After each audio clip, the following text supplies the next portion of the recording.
নলবাৰীৰ কৈঠালকুছিৰ জ্যেষ্ঠ সাংবাদিক ফটিক বৰ্মনৰ আকস্মিক মৃত্যু। সাধাৰণ জ্বৰতে চিৰবিদায় মাগিলে সাংবাদিক ফটিক বৰ্মনে।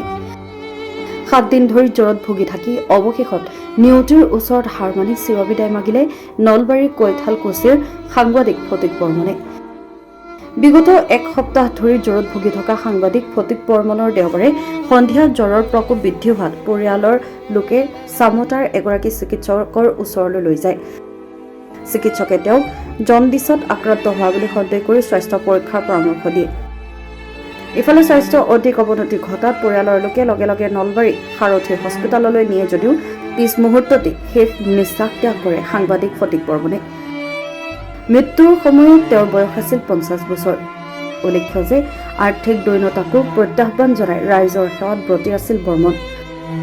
অসমত উগ্ৰপন্থী দমনৰ নামত সেনাবাহিনীৰ অভিযানৰ সেই কলা দিনৰ সময়ত আলফাৰ বাতৰি পৰিৱেশন কৰি সেনাবাহিনীৰ নিৰ্মম অত্যাচাৰৰ সন্মুখীন হোৱাৰ লগতে কাৰাবাস খাটিছিল বৰ্মনে। মৃত্যুৰ সময়লৈকে দিন ৰাতি একাকাৰ কৰি সংবাদ সংগ্ৰহ কৰি আহিছিল ফটিক বৰ্মনে। অতি সাহসী স্পষ্টবাদী বৰ্মন এগৰাকী আদৰ্শ কৃষকো আছিল। তেওঁৰ মৃত্যুত সমগ্ৰ অঞ্চলটোতেই গভীৰ শোকৰ ছাঁ পৰে। মৃত্যুৰ সময়ত বৰ্মনে পত্নী 2 পুত্ৰ কন্যাসহ অজস্ৰজনক ইহ সংসাৰত এৰি থৈ যায়।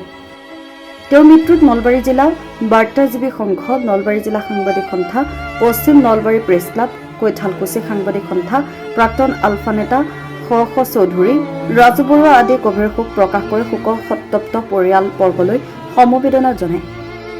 কিন্তু নিয়তিক কোনে বাধা দিব যে তেওঁ হয়তো অসুখৰ স্বত্বেও দৈনন্দিন কামবিলাক কৰি গৈছিল।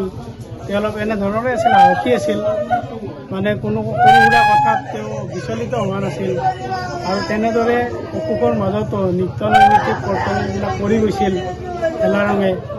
আৰু তেনেকৈ যে অসুখে ইমান তেওঁক ভিতৰে জুৰুলা কৰিছে এইটো হয়তো ভবা নাছিল। আমিও শুনি আচৰিত। আৰু ফটিক বৰ্মনৰ দৰে এজন নিষ্ঠাৱান সংবাদকৰ্মীক আমি আজি হেৰুৱালোঁ। এইটো আমাৰ কাৰণে এটা মৰ্মান্তিক খবৰ।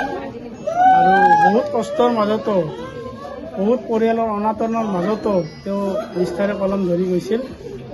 যিটো কথাই আজি আমাৰ পশ্চিম নলবাৰী তথা নলবাৰী জিলাৰ সাংবাদিকসকলৰ কাৰণে অতি বৰ দুখৰ খবৰ যে আমাৰ নলবাৰী জিলাৰ কৈঠালকুছি গাঁৱৰ কানাইতোলা নিবাসী আৰু প্ৰবীণ সাংবাদিক ফটিক বৰ্মনৰ আজি ৰাতিপুৱা 8 বজাত আকস্মিকভাৱে বিয়োগ ঘটে।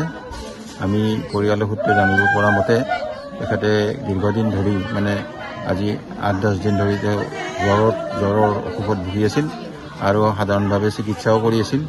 কিন্তু যোৱাকালি তেখেতৰ পৰিয়ালৰ ডাঙৰ ককায়েকে চামতাত ডাক্তৰ অৰূপ দাসৰ তাত নি চিকিৎসা কৰে ৰাতি 9 বজাত।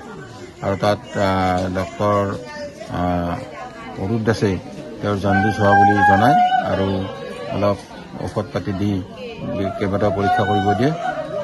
আৰু আজি ৰাতিপুৱাই তেওঁক ককায়েকহঁতে নলবাৰীৰ এখন ব্যক্তিগত খণ্ডৰ চিকিৎসালয় সাৰথীত নি ভৰ্তি কৰে।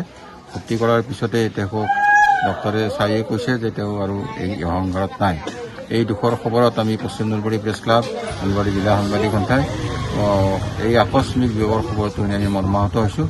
আমি এগৰাকী অতি নিষ্ঠাৱান আৰু এগৰাকী প্ৰবীণ সাংবাদিকক আমাৰ মাজৰ পৰা অকালতে হেৰুৱালোঁ।